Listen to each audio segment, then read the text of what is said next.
ಸದ್ಯ ಚೇತರಿಸ್ಕೊಂಡಿದ್ದೀರಲ್ಲ, ಈಗ ಆರಾಮಾಗಿ ದೆಹಲಿಗೆ ಹೋಗ್ಬೋದು. ಯಾವ ಯೋಚನೆನೂ ಇಲ್ಲ.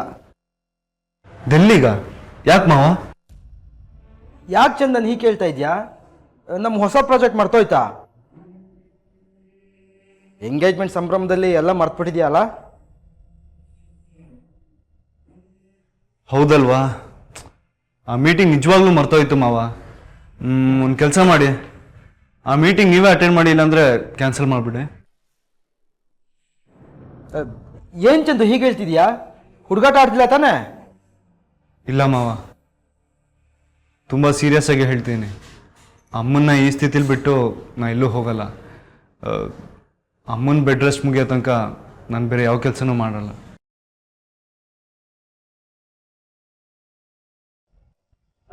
ಅಷ್ಟು ದೊಡ್ಡ ಪ್ರಾಜೆಕ್ಟು, ಈಗಾಗಲೇ ಅದ್ರ ಮೇಲೆ 3 ಕೋಟಿ ಹಣ ಸುರಿದಿದ್ದೀವಿ.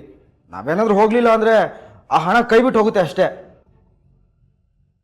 ಮಾವ, ಲಾಭ ನಷ್ಟದ ಬಗ್ಗೆ ಮಾತಾಡಬೇಡಿ. ನನಗೆ ಮೊದಲು ಅಮ್ಮನ ಆರೋಗ್ಯ ಮುಖ್ಯ. ಬಿಸ್ನೆಸ್ ಅಂದಮೇಲೆ ಲಾಭ ನಷ್ಟ ಇದ್ದೇ ಇರುತ್ತೆ. ಅದು ನಿಜ ಚಂದನ್. ಆದರೆ 3 ಕೋಟಿ ಅನ್ನೋದು ಕಡಿಮೆ ಅಮೌಂಟ್ ಅಲ್ಲ. ಗೊತ್ತಿದ್ದು ಅಷ್ಟು ಅಮೌಂಟ್ ಕಳ್ಕೊಳ್ಳೋದು ಬುದ್ಧಿವಂತತನ ಅಲ್ಲ. ಯಾರೆಷ್ಟೇ ಚರ್ಚೆ ಮಾಡಿದ್ರು ಅಷ್ಟೇ ಮಾವ, ನನ್ನ ನಿರ್ಧಾರ ಬದಲಾಗಲ್ಲ.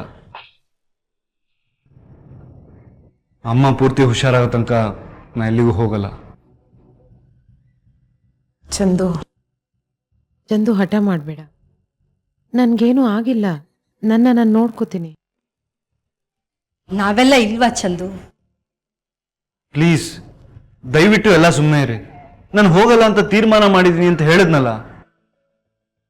ಚಂದನ್, ನಿನಗೆ ಅಮ್ಮನ ಬಗ್ಗೆ ಅಷ್ಟೊಂದು ಕಾಳಜಿ ಇದ್ರೆ ಗೊಂಬೆ ಬಂದು ಅಮ್ಮನ್ನ ನೋಡ್ಕೋತಾಳೆ, ಆಗಬಹುದಲ್ವಾ? ಶ್ರುತಿ ಮನೆಗೆ ಬಂದು ಅಮ್ಮನ ನೋಡ್ಕೋತೀನಿ ಅಂದ್ರೆ ನಾನು ಡೆಲ್ಲಿಗೆ ಹೋಗೋದ್ರ ಬಗ್ಗೆ ಯೋಚನೆ ಮಾಡ್ಬೋದು. ಚಂದು, ನೀನು ಯೋಚನೆ ಮಾಡಬೇಡ. ಅತ್ತೆ ಜೊತೆಗೆ ನಾನು ಇರ್ತೀನಿ. You don't worry. ನೀನು ಆರಾಮಾಗಿ ಹೋಗ್ಬಿಟ್ಟು ಬಾ. ಇದು ನಿಜವಾದ ಲವ್ ಅಂದರೆ. ಚಂದನ್, ನಾನು ಯಾರಾದ್ರೂ ನರ್ಸ್ನ ಅಪಾಯಿಂಟ್ ಮಾಡ್ತೀನಿ. ಅಲ್ಲಿವರೆಗೂ ಗೊಂಬೆ ಅಮ್ಮನ ನೋಡ್ಕೋತಾ ಇರಲಿ, ಆಗಬಹುದಲ್ವಾ? ಸರಿ, ಹಾಗಾದ್ರೆ ನಾನು ಹೋಗಿ ಫ್ಲೈಟ್ ಟಿಕೆಟ್ ಬುಕ್ ಮಾಡ್ಲಾ? ಓಕೆ ಮಾವ. ಬಾಯ್ ಚಂದು. ಚಂದು, ಬಿಲ್ಲಿಂಗ್ ಫಾರ್ಮಾಲಿಟೀಸ್ ಏನಿದೆಯೋ ಅದನ್ನೆಲ್ಲ ಮುಗಿಸ್ಕೊಳ್ಳೋಣ. ಒಂದು 10 ನಿಮಿಷ ಎಲ್ಲರೂ ಹೊರಗಿರೋಣ. ಪಾರ್ವತಿ ಸ್ವಲ್ಪ ಹೊತ್ತು ರೆಸ್ಟ್ ತಗೊಳ್ಳಿ. ಹಾಂ, ಸರಿ ಬನ್ನಿ.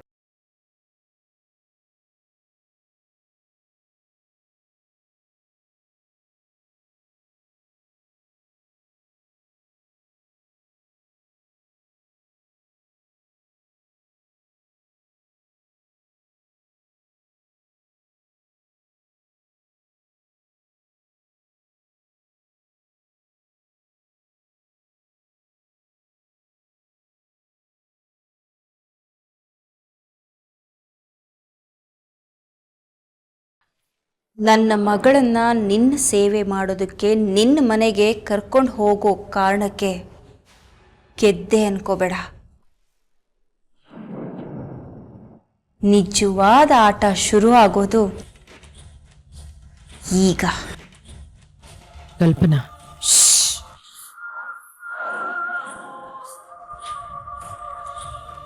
ನೀನು ನನ್ನ ಹೆಸರನ್ನ ಕರೆಯೋದು ನನಗಿಷ್ಟ ಇಲ್ಲ. ಗೊಂಬೆ ಮೈಯಲ್ಲಿ ಹರಿತಾ ಇರೋದು ಈ ಕಲ್ಪನಾಳ ರಕ್ತ. ಅದನ್ನು ಮರಿಬೇಡ. ದ್ವೇಷನ ಯಾರು ಬೇಕಾದರೂ ಮರಿಬಹುದು, ಆದರೆ ರಕ್ತ ಯಾವತ್ತೂ ದ್ವೇಷನ ಮರೆಯೋದಿಲ್ಲ. ನನ್ನ ಮಗಳು ನರನಾಡಿಗಳಲ್ಲಿ ಹರಿತಾ ಇರೋ ರಕ್ತಕ್ಕೆ ನನ್ನ ದ್ವೇಷದ ನೆನಪಿದೆ. ನನ್ನ ಗೊಂಬೆಗೆ ಪಾಠ ಕಲಿಸಿದವಳು ನಾನು. ನನ್ನ ಗೊಂಬೆ ಚೆನ್ನಾಗೆ ಪಾಠ ಕಲ್ತಿದ್ದಾಳೆ. ಇಷ್ಟು ದಿನ ನೆಮ್ಮದಿಯಾಗಿದ್ದೆ, ಅಷ್ಟೇ ನಿನ್ನ ಸುಖ. ಪ್ರತಿ ಕ್ಷಣನೂ ನೀನು ಚಿತ್ರಹಿಂಸೆ ಅನುಭವಿಸೋ ಹಾಗೆ ಮಾಡಲಿಲ್ಲ ಅಂದರೆ ನಾನು ಕಲ್ಪನಾನೇ ಅಲ್ಲ. ನನ್ನ ಮಗಳು ಗೊಂಬೆ ಮೇಲಾಣೆ, ನಿನ್ನನ್ನು ಸುಖವಾಗಿರೋದಕ್ಕೆ ನಾನು ಬಿಡಲ್ಲ.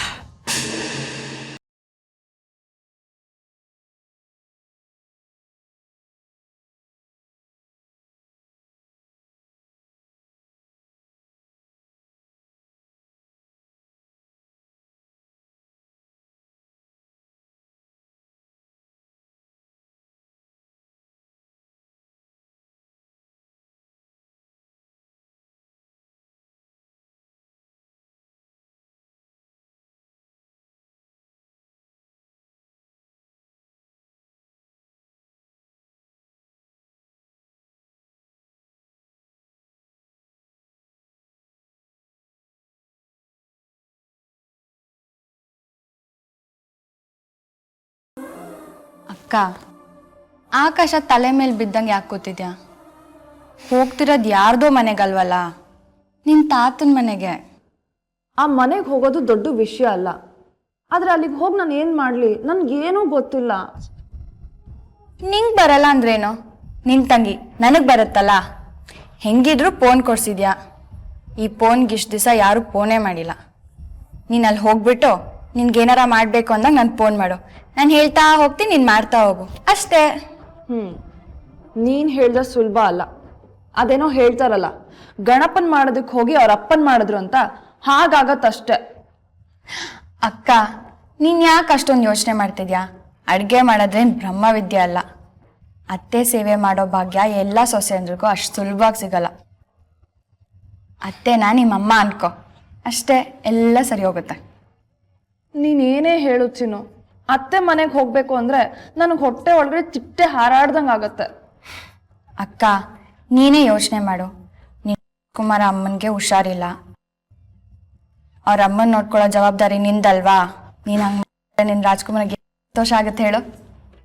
ಹೋಗ್ ಚಿನ್ನು, ನಾನು ನನ್ನ ಕಷ್ಟ ಹೇಳ್ಕೊಳ್ತಿದ್ರೆ ನೀನು ನನ್ನ ರಾಜ್ಕುಮಾರ್ ನನ್ನ ಖುಷಿ ಬಗ್ಗೆ ಯೋಚನೆ ಮಾಡ್ತಿದ್ಯಾ? ಸುಮ್ಮನೆ ಕಷ್ಟ ಕಷ್ಟ ಅಂತಿರ್ಬೇಡ. ನೀನು ಅಷ್ಟು ದೊಡ್ಡ ತುಂಬಿದ ಮನೆಗೆ ಸೊಸೆಯಾಗಿ ಹೋಗೋದು ಜನ್ಮ ಜನ್ಮಾಂತದ ಪುಣ್ಯ.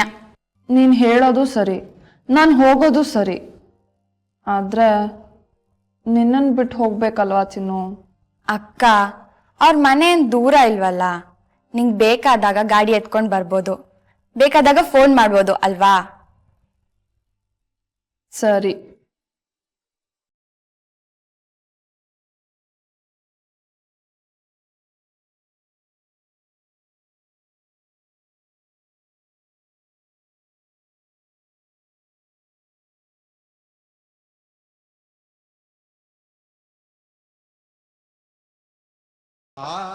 ಕೂತ್ಕೋ.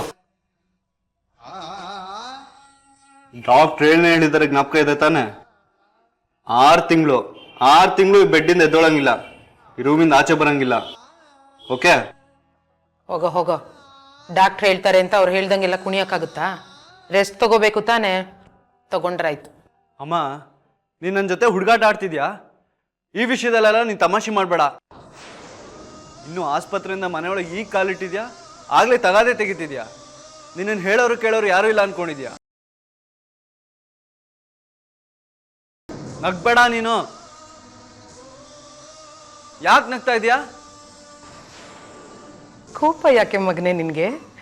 ನೀನು ಕೋಪ ಮಾಡ್ಕೊಂಡ್ಯಲ್ಲ, ಅದಕ್ಕೆ ನಗು ಬಂತು ಅಷ್ಟೆ. ಕೋಪ ಮಾಡ್ಕೊಂಡ್ರೆ ಎಷ್ಟು ಚೆನ್ನಾಗಿ ಕಾಣ್ತೀಯ ಗೊತ್ತಾ ನೀನು?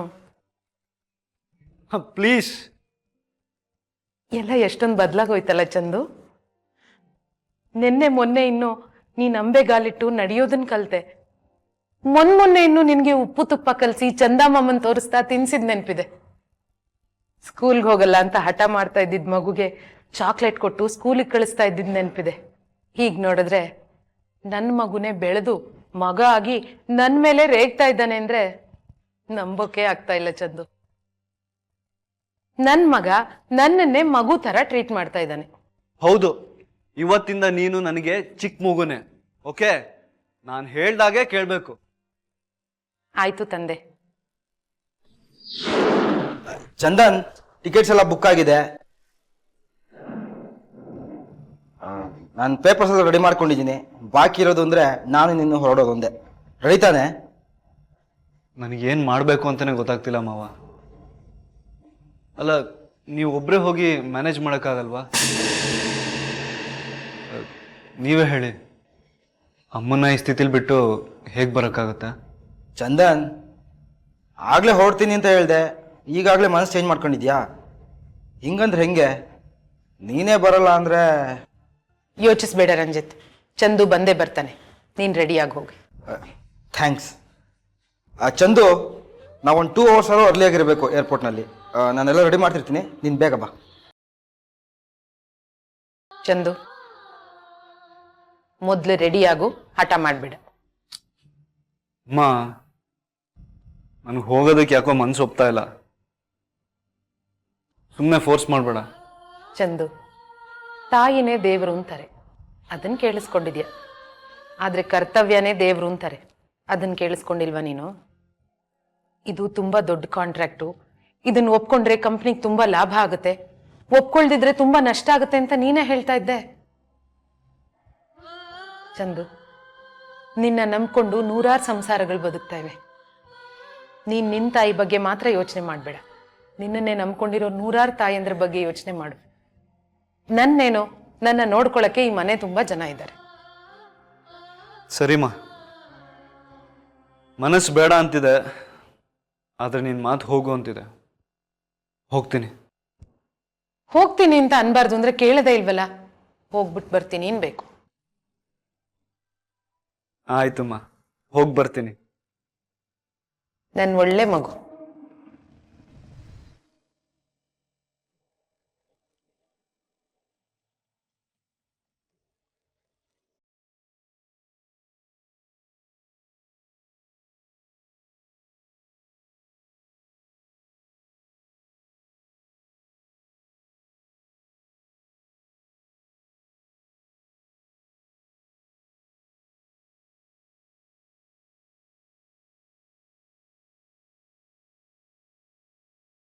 ಗಿರಿ, ಏನ್ಲ? ಏನು ಇಲ್ಲ. ಏನ್ಲ ಅದು ಕೈಯಾಗಿ ಇಟ್ಕೊಂಡಿರೋದು? ಏನು ಇಲ್ಲ ಅನ್ನಲ್ಲ.